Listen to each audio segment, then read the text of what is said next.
Hello students, welcome to Ceramic classes. Today's class is all about Gauss law. It's actually a very useful law in the applications of finding electric field and electric potential as well as electric flux. So we already studied about electric flux, and the expression for electric flux was actually equal to phi is equal to integral E bar dot dA bar if A is the small area or dA is the small area. Now this is the expression for electric flux, and as we know, electric flux is a scalar as well, and it is nothing, it actually describes about the group of electric lines of force that are passing through an area, and it's an integration of this. Okay, this is the expression for electric flux. Now, we also studied in the last class about the flux that is being generated by a point charge through a hemisphere. Flux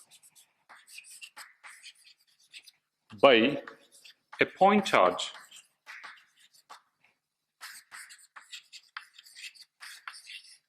through a hemisphere or through a sphere.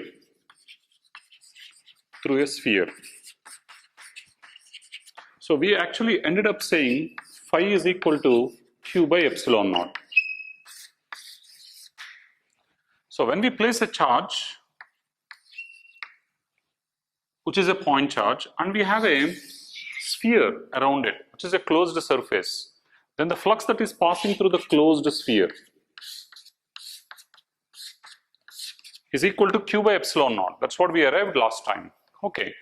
Now the point is, this flux that was passing through the closed sphere due to a point charge is equal to Q by epsilon naught, which is independent of shape of the closed surface, and it is independent of the radius of the sphere.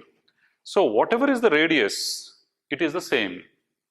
Whatever is the shape, including it could be a cone, including it could be a cuboid, still the flux is going to be the same. So taking this into consideration, Gauss arrived at one law which is actually talks about the flux that is passing through the closed surface. Gauss law. Now what does this Gauss law states? So if you have a closed surface of any shape, and if you have some charges present inside it,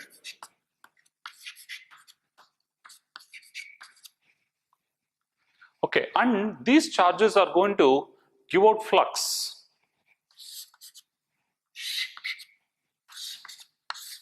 And that flux is going to pass through the closed surface. This is a negative charge, so it takes in flux. So, and this is a closed surface of any shape. It could even be a sphere, it could even be a cone, or it could even be any three-dimensional surface, but it should be a closed surface, and it need not be a real one. It could even be an imaginary one. Okay, the flux that is passing through this, according to the Gauss law, is actually equal to integral E bar dot dA bar, which is nothing but flux, is actually equal to, according to the Gauss law, it is equal to the charge enclosed by the closed surface upon epsilon naught. So charge enclosed by the closed surface by epsilon naught. That's what Gauss actually arrived at. That's what we actually got from a point charge. But that is not only true for point charge. For any distribution of charges, Q1, Q2, Q3, or even a line of charge, or even a plate of charge, okay, it is true for any distribution of charge. Okay, so what does Gauss say is that, okay, the flux that is passing through the closed surface of any shape, is equal to the charge enclosed by the closed surface upon epsilon naught. Now since this integration is for a closed surface, we just put a symbol here, which is a closed integral, a closed surface integral. So we integrate over a surface. Of course, this is nothing but calculation of the flux, but according to the Gauss law, it says that it is equal to charge enclosed by epsilon naught. Now, in this example which I have taken here on the board, the charge enclosed is actually equal to Q1 plus Q2 minus Q3 upon epsilon naught. So, if it is a negative charge, we have to carry it as a negative. So, why is it so is that a positive charge emits flux, whereas a negative charge takes in flux. So, both the flux are in opposite in direction. So, the flux that is coming out of the surface is different from the flux that is going into the surface. So, one is outwards, the other one is inwards. So, a positive charge is carried out as positive, but as a negative charge is actually carried out as negative, because that flux is actually going into it. Okay, and it is only about the total charge enclosed. What happens if there is another charge here, Q4 outside? We don't need to bother about it. What happens if the charge is very, very close? Still we need not bother about it. What happens if the charge is very far? We need not bother about it. So we have to take only the charges which are present inside this closed surface. Okay, so according to the Gauss law, the flux that is passing through the closed surface is equal to the charge enclosed, the total charge enclosed upon epsilon naught. Okay, that's what the Gauss law actually states. Okay, so taking that into consideration, let us actually do some kind of a small application. Say for example, what happens if you place a dipole inside a closed surface? We all know dipole is something which is having equal and opposite charges. Okay, so let's put one closed surface here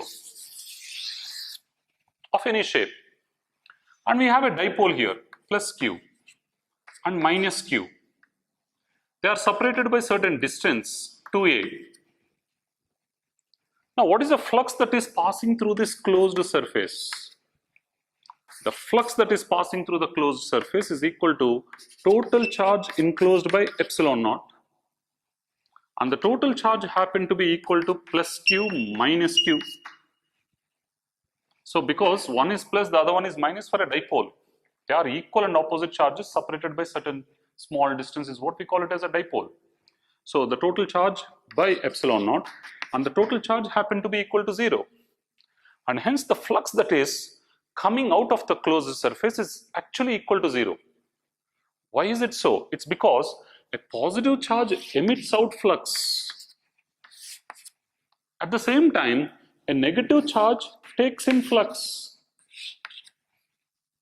And the flux emitted by the positive charge and the flux emitted by, taken in by the negative charge are exactly the same but in opposite, out and in.